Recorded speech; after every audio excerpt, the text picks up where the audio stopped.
Good afternoon, everyone. Hope everyone has had a great start of the week. We're just gonna wait a little bit to let everyone in, and then we'll start from there.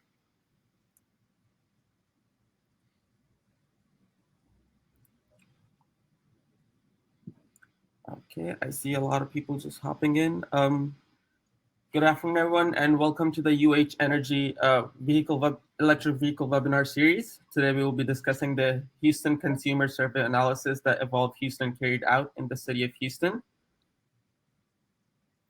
My name is Saad Maiman. I'm currently a student at Bauer College of Business, and I'm majoring in MIS and Finance, and today I'll be your moderator for the day. Before we begin, I would like to thank Evolve Houston, who has been our partner through all these webinars, and thank you for supporting us.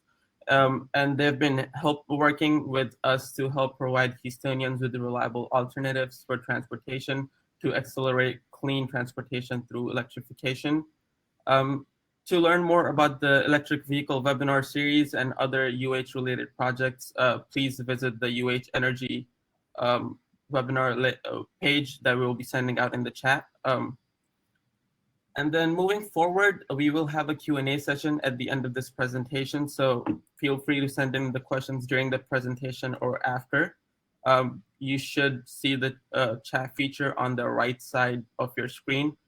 So you can go ahead and submit those questions, and then we'll make sure to bring it up during the Q&A session. Without further ado, let me introduce our speakers today. We are joined by Katheryn, who is a program manager at Evolve Houston, where she focuses on industry research and analysis, project management, and marketing strategy. Katheryn brings advanced industry knowledge, working alongside with automotive manufacturers and consumer fleets, as well as deep subject matter expertise in the energy, sustainability, and mobility services. Next, with joining Kate, we have Harry, who is also a program manager at Evolve Houston for the commercialization and infrastructure and the grants program. Within commercialization and infrastructure, he leads Evolve Houston's fleet electrification project, which investigates the electrification of local, private, and municipal light-duty fleet vehicles, and the Rise Houston, which aims to educate and guide the public and private EVSE investments and investigate grid resiliency as the number of EVs in the Houston area start to grow. So without further ado, I would like to start this presentation and get them on stage. Awesome. Well, thank you much, Saad. I think you did about half of my introduction there. So thanks for taking that off my plate. So like Saad said, we are here to discuss the current state of EV adoption in the Houston area, as well as share the results of the Evolve EV survey. I'm Harry, and I'm joined by Kate. Hi, everyone. Thank you for joining us. And like Saad mentioned, we are both program managers at Evolve Houston. I'm the program manager of our commercialization and infrastructure program, as well as our grants program, and Kate is the program manager for our marketing program, as well as our research program. Just a little bit about Evolve Houston before we jump into the webinar. Evolve Houston is a nonprofit organization that was set up alongside the Mayor's Climate Action Plan. The goal of Evolve Houston is to reduce greenhouse gas emissions and improve air quality through the electrification of transportation. Our founders are Shell, Centerpoint, NRG, U of H, and the City of Houston. So I want to take a look at the adoption of EVs in the Houston area. But before I jump into that, I just want to talk a little bit about the data that was used. So we were looking at light-duty vehicle registrations from the 13-county TCEQ Region 12, and registrations are broken down by zip code at the finest level. There's two definitions or two categories of vehicle registrations that we used. New registration, which covers new vehicles that are registered for the first time, and that first time is in the Houston area. and the other type of vehicle are used vehicles or used registration. And these are vehicles that have previously been registered by someone else or somewhere else that are being registered in Houston by their owner for the first time. So an example of this would be a used vehicle sale or someone who's relocating their vehicle and themselves to Houston. This does not include annual vehicle registrations, so this is just at a transaction level. So let's jump into the numbers. So I decided to look at EV adoption in 2 time spans. The first one is year to date, which covers Q1 through Q3 of 2021, as well as total adoption, which looks at adoption from Q1 2019 to Q3 2021. The reason we use 2019 as our starting date is because that's when Evolve was founded. So just looking at year-to-date adoption, there have been just shy of 5,100 new EVs registered during the first 3 quarters of the year, which accounted for just shy of 2% of the new vehicle sales market. Additionally, there were just over 1,100 used EVs registered, and those accounted for 0.2% of the entire used vehicle market year to date. Now, when looking at EV adoption from Q1 2019 to present, there were just shy of 8,200 new EVs registered, which accounted for 0.9% of the total new vehicle market. And there were just over 2,700 used EVs registered, which accounted for 0.14% of the used vehicle market. Below that, I've broken down the vehicle sales by quarter, starting in Q1 2019 to Q3 in 2021. The blue on top represents used vehicles, and the green below reflects new vehicles. Something to look at here is that the vehicle registrations tend to increase. They've actually increased pretty steadily quarter to quarter as well as year over year. However, I will note that during Q2 2020, both new and used vehicle sales did decline. I think everyone has an idea of why that is. There were other trends in the market that were not favorable for large purchases. However, both new and used vehicles definitely recovered after that and have continued to grow strong in the Houston area. So I know there's a lot of numbers on this page, but I just want to point out some key takeaways. The first one being that both new and used EV registrations are certainly growing in the Houston area. We see this quarter over quarter as well as year over year. Additionally, something that's interesting is despite the larger size of the used car market, used EV sales are lower than new EV sales.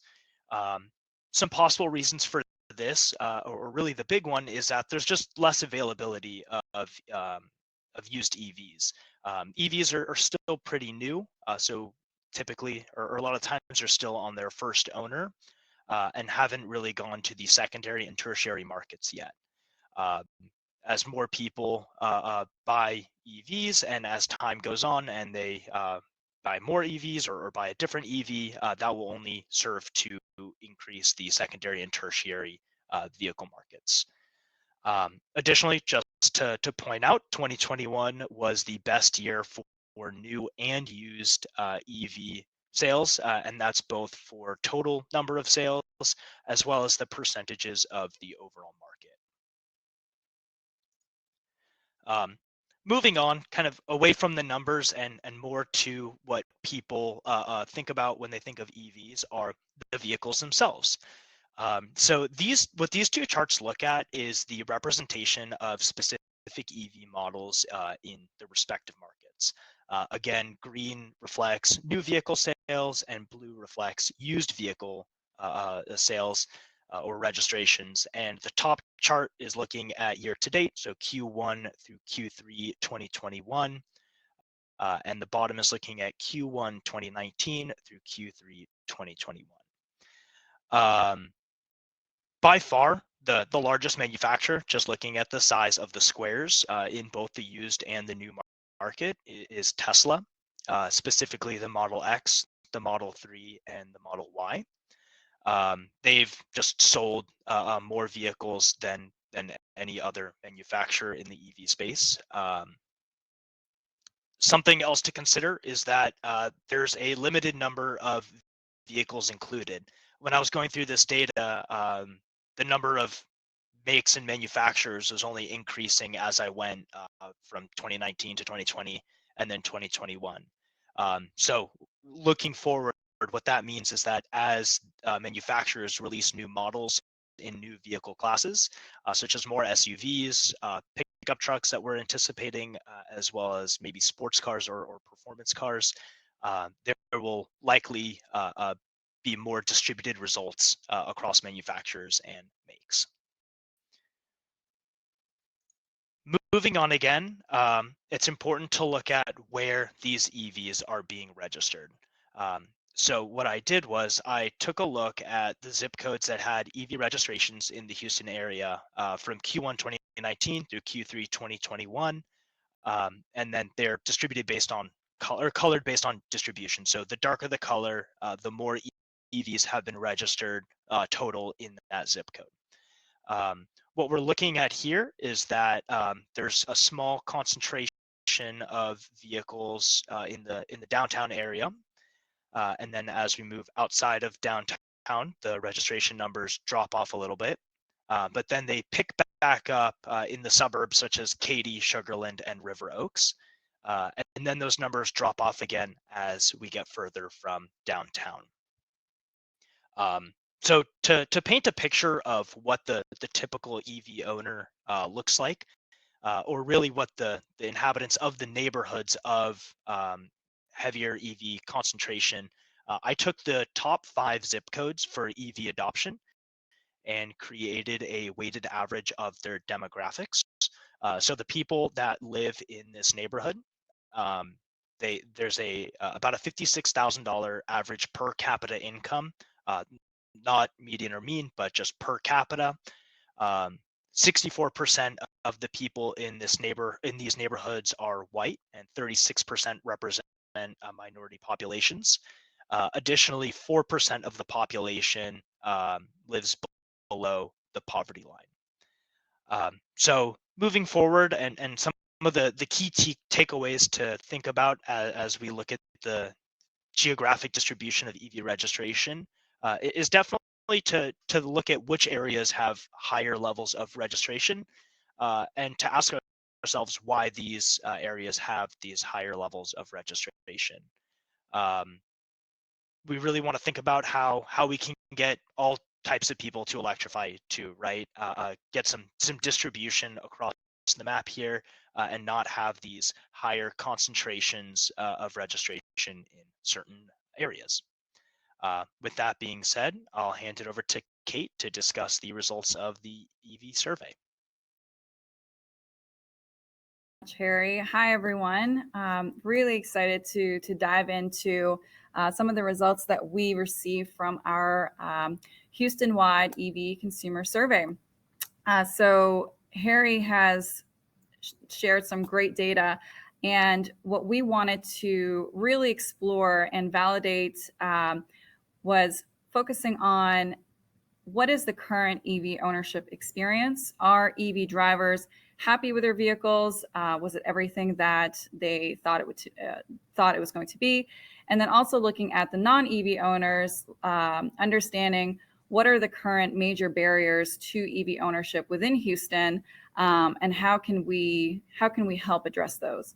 So our hypothesis was that non-EV drivers, they're interested and curious about EVs, but of course, price, range, and charging availability remain to be the main barriers to EV ownership. And we think that current and awaiting EV owners, meaning that they have an EV on order, but they still haven't taken delivery of it, they're loyal to driving electric. They are wanting to continue drive electric, and their experience has overall been a positive one. So objectives, we're really wanting to see if we can better understand some of the information gaps that we may have within this Houston area, and see how we can build on it. So let's dive into it. So with our total survey responses, we received 793. How did we do it? We surveyed people at the 2021 Houston Auto Show, where we received over 240 responses, 28 of which were EV drivers. We conducted a digital survey throughout Houston, throughout the greater Houston area, which received over 480 responses, with 93 of those being EV drivers as well as local EV enthusiasts such as the Houston Electric Auto Association, a large supporter of ours, which we received 62 responses, half of which were EV drivers. So all in all, 20% of our respondents do currently own an EV, and this our responses have a 5% margin of error. So before we dive into the different categories of the non-EV owners and the EV owners, we wanted to ask you, do you own an EV? So our moderator should have pulled up a poll, and you should be able to respond on the right-hand side. I see the responses are coming in. So majority right now are looking to be, no, I do not own an electric vehicle.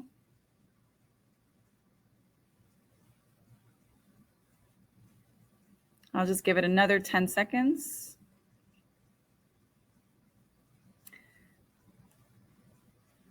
All right. So majority of our audience, 70%, stated that you guys do not own an EV. So that is the audience that we're going to start with the first. So we want to explore the non-EV owners within Houston. So our sample size included approximately 50% white, predominantly female, who live in single-family detached homes. Our sample size fell within the 18 to 44 age group. So majority of them were within the younger age groups. And we're going to see how they perceive EVs and what their largest barriers are to ownership. So we asked them if they would consider purchasing an EV, and we were happy to see that 65% said yes, but more interested in the 35% that said no. We asked them why would they not purchase an EV, and we can see here that we have some barriers that stick out the most, but the starred ones were the first ones that I wanted to explore. First one being charging an EV costs more than monthly fueling costs. We put this as an answer to see if this misconception was going to be a popular one amongst non-EV owners, and 7% of them stated that this was a concern. Next, EVs are not reliable. We understand why that may be a concern or a barrier to some, especially with recent news. But we thought or assumed that this would be a higher percentage, but 5% came in stating that that was a barrier. And then the third star, not enough EV options in the SUV/truck market. As we continue the study, we would like to see if this is going to become less of a barrier, going from 6% to almost nothing. Moving on to the largest percentages, being the EVs do not match my lifestyle, battery range is a concern, there aren't enough EV charging stations, and then EVs are out of my price range. The point about EV charging stations, we of course would like to see how this will change over the year, 2 years, with the Bipartisan Infrastructure Law that was just announced, to see if this is going to be significantly reduced as the funding is released, as well as the EVs are out of my price range. How are the rebates and the incentives going to affect that conception for non-EV owners? Moving to the right, we analyzed purchasing considerations by age. And what we noticed was the younger age groups were more motivated to purchase an EV than the older age groups. So if you see here, the definitely yes and the probably yes to the answer of would you consider purchasing an EV those bars are larger within the 18 to 44 age group. And then you can start to see that it becomes thinner and smaller as you get into the older age groups, where they answer, a higher percentage would answer probably not and definitely not. So we thought this was interesting, and we wanted to explore, all right, so if there's a clear trend or pattern with purchasing considerations with age, what are the barriers by age? And we noticed that from 18 to 24, the absolute top barrier is price. We go to 24 and 34, where people are a little bit in a different, are situated at a different point in their life. Price is still a concern, not as much. However, charging availability and lifestyle becomes a more dominating concern. Moving to 35 and 64, people are becoming more established, more settled. Price is not a concern at all, but however, charging availability and range comes out on top. Then we go to 65 and 74, and price and maintenance costs comes back. So looking at budgeting and ensuring that the vehicle costs are remaining within budget, and then charging availability and range remains within this age group as well. So it's interesting to see how the EV barriers change as people progress throughout life. So wanting to just open up the question to the audience, we are limited to providing you with 5 options, but we're curious to know, what are your main EV barriers? So if you responded that you do not own an EV, we're curious to know why that is.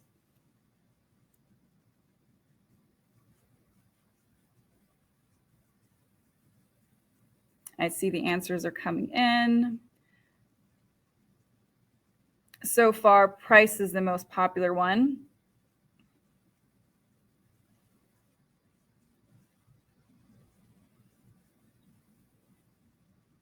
All right.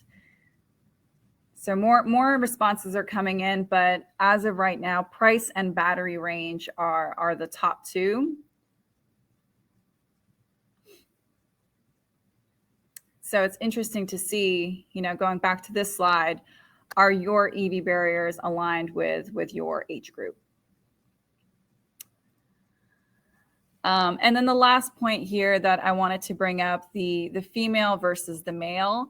How motivated are the two genders, or with the respective genders, to purchase an EV? With our findings, males are more motivated to purchase, with larger percentages answering definitely yes and probably yes, and female less motivated, as they have larger percentages voting for probably not and definitely not. All right, so moving on to further explore, for the people that have responded yes, that they would like to purchase an EV, what are their top EV purchasing considerations?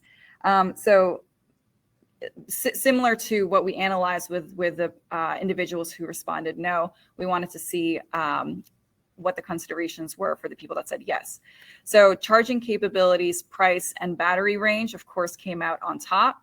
But within the top 5, performance and technology did make the cut as well out of the list that we asked. So looking at price specifically, as we often hear that the price point is usually a large barrier to most people, we wanted to take a look at what electric vehicle segment those individuals were interested in, and at what price would they consider purchasing a vehicle within that segment. So majority of the individuals said that they would be interested in purchasing an electric vehicle within the sedans and hatchback segment and the CUV/SUV segment. So we thought that was pretty interesting, since Houston, we conducted a study a year ago now, I think, where we came to the conclusion that 50% of the vehicle miles traveled within Houston are driven by light duty trucks. So we looked at, of our respondents, what do they currently drive now? What are their gasoline vehicles? And it pretty much aligns with the responses here. 36% were sedan and hatchback, 24% were SUV, and 12% were truck. So it aligns with what they're currently driving now, they're wanting to purchase an equivalent as an electric car. And within that, what we notice is within sedans and hatchbacks and SUVs and SUVs, they're willing to majority would go within that 20K to 40K. It really peaks in the middle there. But with trucks, it stays pretty even, and it peaks a little bit at the 50 to 60K range. And then with minivans, our sample size are willing to pay the least amount, almost the used car market when it comes to electric minivans. Out of this chart as well, what we found interesting was that 30% of the non-EV owners are falling within the 10 or less than 10,000 to 20K range, meaning there is a large potential within the used EV car market. We also thought it would be fun to add in there which EV they're most interested in test driving. There was some variation between the females and the males, but overall, we saw some overlap. And then the last point on this slide, how did they learn about EVs? 25% noted social media, 12% said nothing at all, 11% said dealership, and 10% said ride and drive events. So now we're going to move on to the current and awaiting EV owners. Again, as a reminder, awaiting EV owners, they have one on order, they just haven't taken delivery of it. So our sample mix here, predominantly we have 47% white, male, and they fall within the 18 to 34 age group, and 63% live within a single family detached home. We're seeing now, we will see a little bit later on in this presentation how charging mainly takes place at home. So it's interesting to see that majority of our EV owners that we surveyed live at home. So first we wanted to explore how do the EV owners utilize their EVs? Is it a primary or a secondary vehicle? We were happy to see that majority of our respondents use their EVs as a primary vehicle. So we wanted to look at, okay, if they're using it as a primary vehicle, how did they use it specifically? And what did they think about when they were purchasing the vehicle? So for those who said, I use my EV for daily use, they looked at everything. Everything was extremely important, and that makes sense because it is their daily method of transportation. So they highly cared about performance, the design, their environmental impact, the price, technology, charging and range, and interior space. Those who use the EV for commercial purposes, less so. They mainly cared about their environmental impact and the price. And then those who answered, I use my EV for leisure, they cared more about performance and their interior space. We looked at what type of vehicle did they own prior to their EV. 63% replaced their internal combustion engine vehicle, which is, we assumed that would be the case. 18% added a second EV, and 11% replaced their hybrid electric vehicle. Speaking to consumers during events, some people say that they would be more comfortable purchasing an EV that's hybrid, kind of just get their feet wet and then move on to a fully electric vehicle. And 8% said that it was their first car. So really excited to see that people are purchasing their first car as an EV. As we continue the study, we would be interested to see how that first car statistic will grow. Now with the ownership experience, we asked if the owners experienced less, monthly vehicle-related expenses, and 70% of the EV owners agreed that their monthly expenses have declined since purchasing an EV. So going back to the non-EV owners who are worried about fueling costs with an EV, it's interesting to compare it to people who currently drive an EV, stating that it is actually less expensive to own one on a monthly basis. So range anxiety is a large topic within the EV space, as we all know. And we wanted to explore how do current EV owners feel about range. Is this something that is absolutely 100% a myth and the misconception is completely wiped away when they become EV owners, or is this something that lingers on? So we asked the respondents to agree or disagree with this statement. I'm concerned about my EV range. And majority of them agreed. So we thought that was pretty interesting. We can see here 48% strongly agreed with the statement, 36% agreed, and 56% stated somewhat agree. I would state that a limitation of the survey is we did not further explore if they were talking about inner city travel or intracity travel, meaning traveling longer distance, taking road trips, and so on and so forth.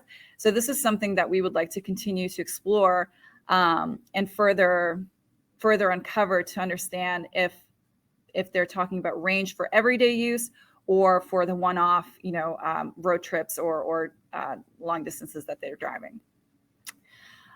What we noticed, or what we asked as well, is where do they most often charge? As I stated before, home charging is the most popular way to charge. 16% did answer at work and 22% did answer at public charging stations. What we found was that EV owners who primarily charge at work or at public charging stations, they express 10% more range anxiety than those who charge at home. So again, with the infrastructure growing, we're wanting to see if this is going to continue to be a trend or if that range anxiety is going to be reduced as more EV charging stations will become available. And then, of course, we wanted to compare how do people within different housing situations feel about their range anxiety. And we found that EV owners who reside in remote areas, townhouses, and duplex dwellings, they express more range anxiety than EV owners who reside in single detached homes and multi-unit dwelling complexes. So again, everything really comes down to the convenience of charging at home, and those who do not have access to that or easier access to public charging stations, we find that they're a little bit more nervous about their range.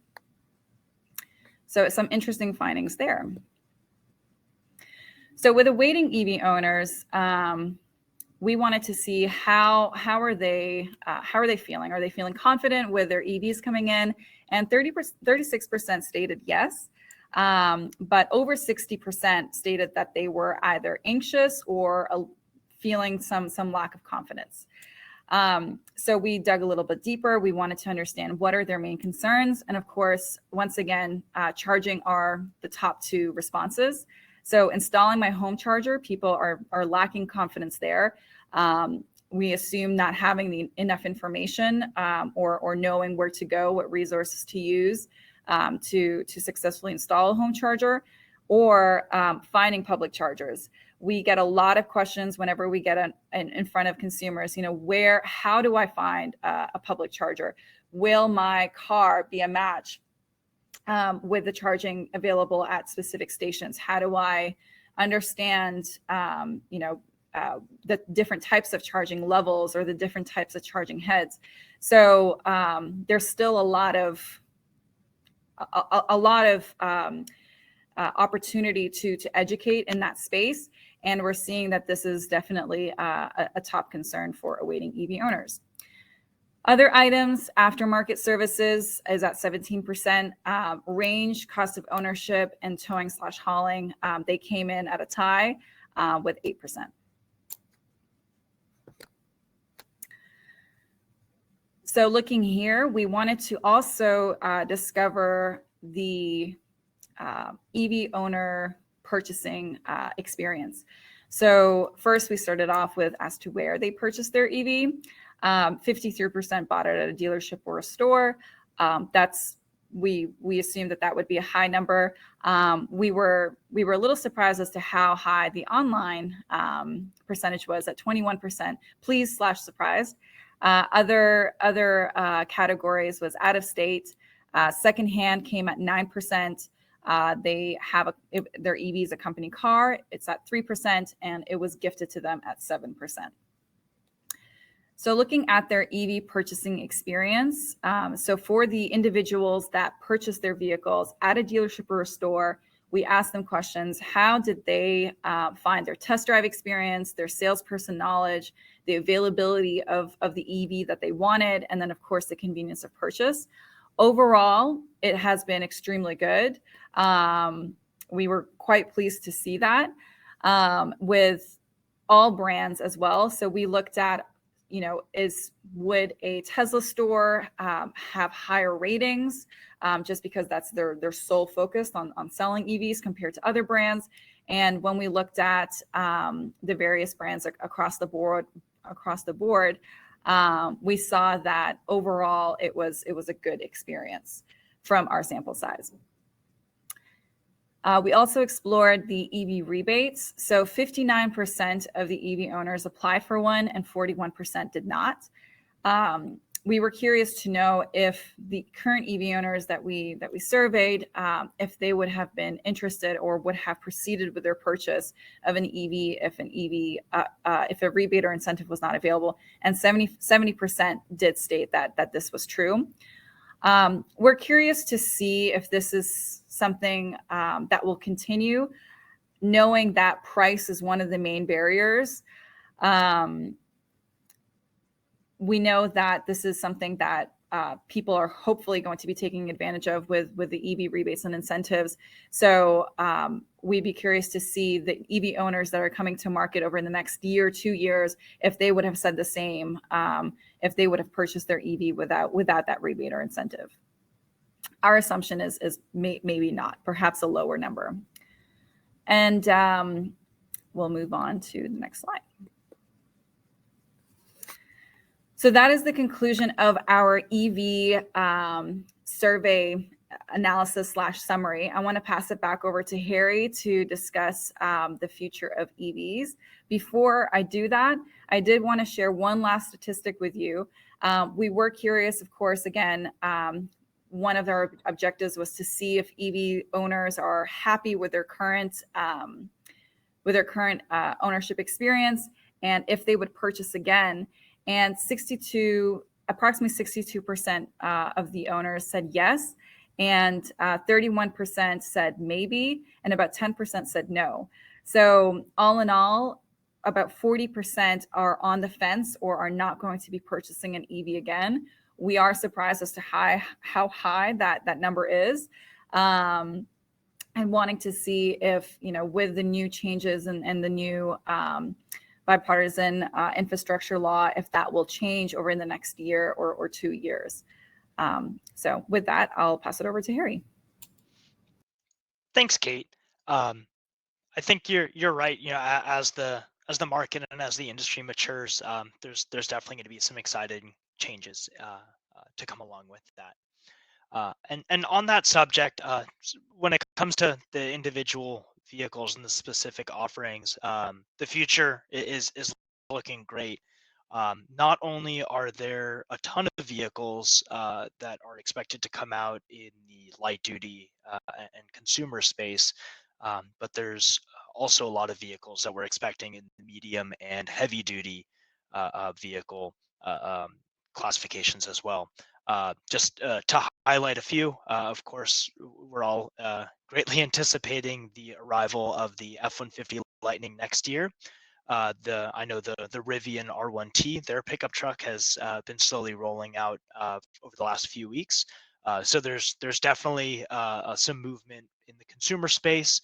And then as well on the commercial or fleet side, there's a ton of offerings from work trucks, or really pickup trucks, to work trucks, to delivery and step vans, and all the way up to semi trucks and other heavy duty vehicles. So again, as the market matures, there's more options for EV owners, whether they're individuals or fleets, and we anticipate an even higher level of EV adoption. And of course, taking a look at the new Bipartisan Infrastructure Law, we're anticipating a $7.5 billion investment in the EV space. $2.5 billion will go to communities and corridors, and $5 billion in formula funding for states with a goal of building a nationwide charging network. the main goal of the administration's plan when it comes to charging is to increase the number of public EV charging stations in the US from around 100,000 now to 500,000. Additionally, something for consumers to look forward to is the $12,500 tax credit for the purchase of new U.S. union-made EVs, as well as the $4,500 tax credit for the purchase of used EVs. And I just want to comment that both of those are coming from the federal level, but many states also offer rebates or credits for purchasing EVs. Then moving away from the vehicles themselves, there's a $3 billion investment that we're looking at in competitive grants for battery minerals and refined materials, and that's aimed at accelerating the development of the North American battery EV battery supply chain.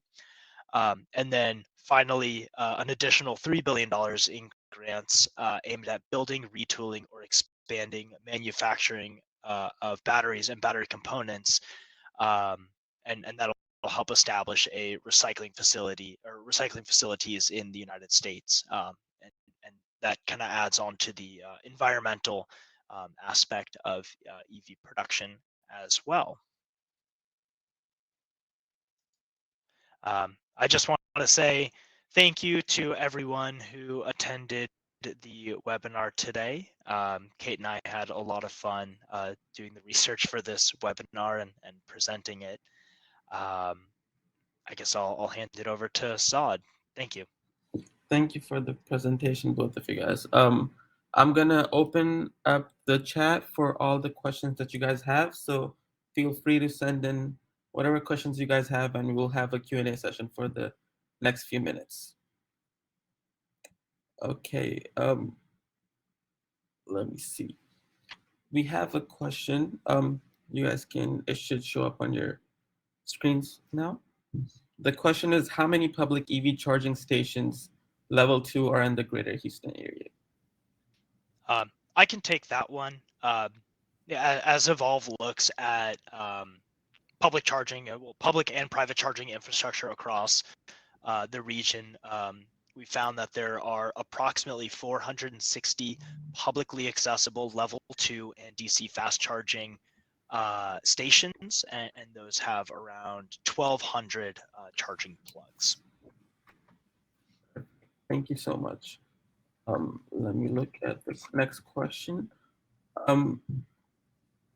Another one is, Harry, this one's for you as well. Besides income, what other factors do you think is driving greater EV adoption in the downtown Katy and the Sugar Land areas? That's a good question. I would think some of it could have to do with commuting distances. Maybe people in those areas aren't, they tend to stay in those areas. Maybe they're not commuting all the way downtown. That could be a reflection of range anxiety, right? If someone's driving further and commuting further into downtown, maybe they don't want to commit to an EV. And if they're staying kind of outside where they are, then maybe it's something they will consider. Additionally, access to public charging is something to think about as we look outward from those communities. As the areas get more rural, and if you look at a map of the charging distribution, public charging distribution, there tends to be less access to public charging as you get further out from those areas. For sure, and another thing that I would add is the data does represent how many registrations occur within those zip codes. However, the way the data is presented right now, we're not sure if it's a primary vehicle or a secondary vehicle. So that's also another consideration that we need to take when looking at the map distribution. That's a great point, Kate. Thank you. Perfect. Thank you so much. Next question, I believe, is for Kate. The question is, were the respondents who purchased their EVs without a rebate, were they aware of the incentives that were available to them or not? That's a great question. Thank you, Aparajita. Aparajita actually works with us at U of H. So yes, we did ask that if they were aware. Approximately 50% of the EV owners were aware of the EV rebates, and we specifically asked on a state level. And then approximately a little bit over 20% stated that they were not aware. They did not know. So that could also be taken into consideration when we're looking at whether or not the EV owners would have proceeded with their purchase of an EV, if the incentives or rebates were available or not. Yeah, just to add, I know I did mention the incentives at the federal level, but there are also incentives at state and local level to help offset that high initial capital cost. For sure, and from private organizations as well. Absolutely. And I know you guys mentioned in the slide that a lot of EV owners think that the fueling cost, the electric charging cost, is higher than the fueling cost. Is that true? I know you mentioned that it was a misconception. And EVs do have a larger initial price tag. Are they as expensive to own as a regular vehicle, or is it cheaper? Sure, I can take a stab at that first. I mean, number one, I almost regret putting that as an answer because I almost feel like people were looking at it and thought, oh, like, is it actually more expensive? Yes, I will definitely choose that one. So when it comes to fueling a gasoline vehicle and comparing it to charging an electric vehicle, it is significantly cheaper to charge your EV. Within the Houston area, it costs. It obviously depends on your electric provider and what kind of car you have and what kind of charger you have, all these different factors. But on average, it costs $30 to $60 more per month on your electric bill to charge your EV. And a lot of ICE drivers, they're purchasing $40 to $50 of gas every week and a half. So it's almost a third of the price to charge your EV. And then when it comes to overall ownership costs, electric vehicles are much, much more affordable to maintain because they have less moving parts. Gasoline, looking at about 20,000 moving parts, and an EV, you're looking at about 2,000 moving parts. Keith Howard, I'm not sure if you're watching, he usually says all you have to take care of are the brakes and your wiper fluid. That's basically true.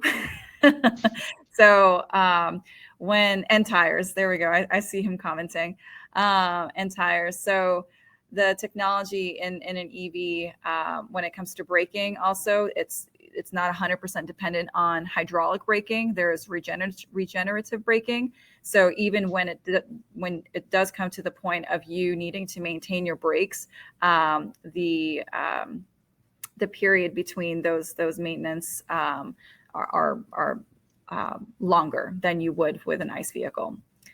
So all in all, it has been proven that it is more affordable to own an EV. And just to add to that, through my research on the fleet level, and again, these are vehicles that are driven harder than typical consumer vehicles.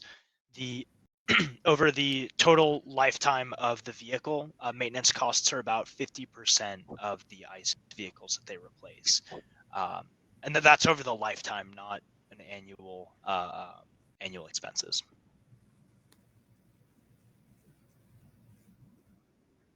Next question we have is, how do you anticipate survey responses changing from now to this time next year, or maybe 2 years from now?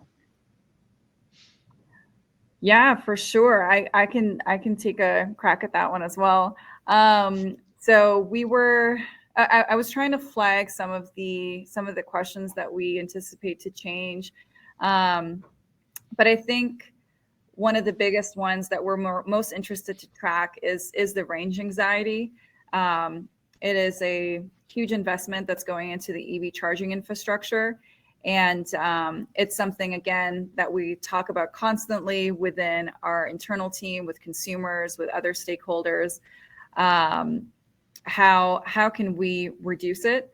So I would like to see, or we would like to see as a team, what comes out of the bipartisan law, how this affects Houston, on our city level, and how will this affect consumers' perception of range. That's definitely something that we would love to track over the years. Thank you so much for that. Next question that we have is, has there been any pushback from heavy-duty market, specifically the fleets that travel from Houston to outside markets where EVs may not be as popular? Excuse me, I can take that one.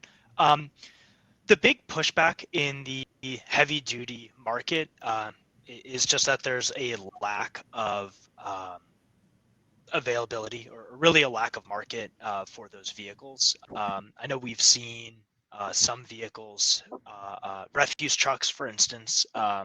People or municipalities are interested in EV refuse trucks. Buses are another popular option, and so are trucks, like delivery trucks. So I think the pushback is just that there's a lack of availability of other vehicles. And then, actually, Saad, can you put that question back up? I want to address the second part. I am not sure if it'll let me put it back up, but I can read it to you again. Okay, that works.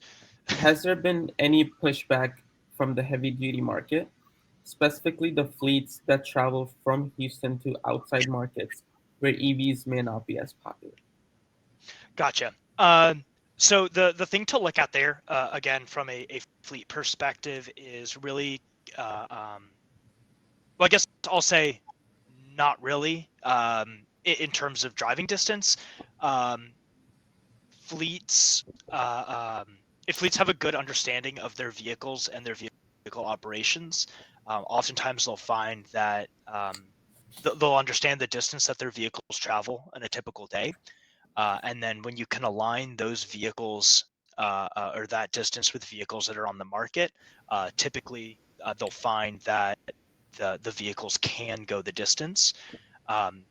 Specifically, and really especially if they're on predictable and repetitive routes, where they arrive back at a depot where charging is possible, and if they're really going far, setting up external charging opportunities as well. So I guess I would say that the big pushback is the availability and market of vehicles of that size, definitely more so than range anxiety for those for that sector of vehicles. Saad, you are muted. More questions? Next one is, I believe, Kate, you can take that one. Can you share the survey instrument and if it's possible to see the set of questions? Sure. Sorry, I have a sneeze coming on. It won't come out. Absolutely. We what we can do is we can share the survey link with you. I know that a recording of this webinar will be up within this week. And what we can do is we will include the survey link in the description of that video, as well as we can send it out to all of our participants via email. Perfect. We'll make sure to kind of add the slides as well as the survey results. Unfortunately, this is all the time we had for all the questions. I would like to thank Harry and Kate for joining us today for the presentation. Thank you for taking your time out and kind of sharing the results of the survey that you guys carried out within the city of Houston. And then next, before we end, I would like to thank Evolve Houston for being our sponsor, and thank you for working with us and making this all possible. And lastly, to all the viewers, thank you for joining us every month. We love to put these great informational webinars for you guys. So thank you for joining. We have great webinars planned for 2022 with a couple different speakers. So keep an eye out. We should have details going out for that soon. Thank you again, and have a great rest of your week, and happy holidays, everyone. Thanks, everyone. Happy holidays. Thanks, everyone.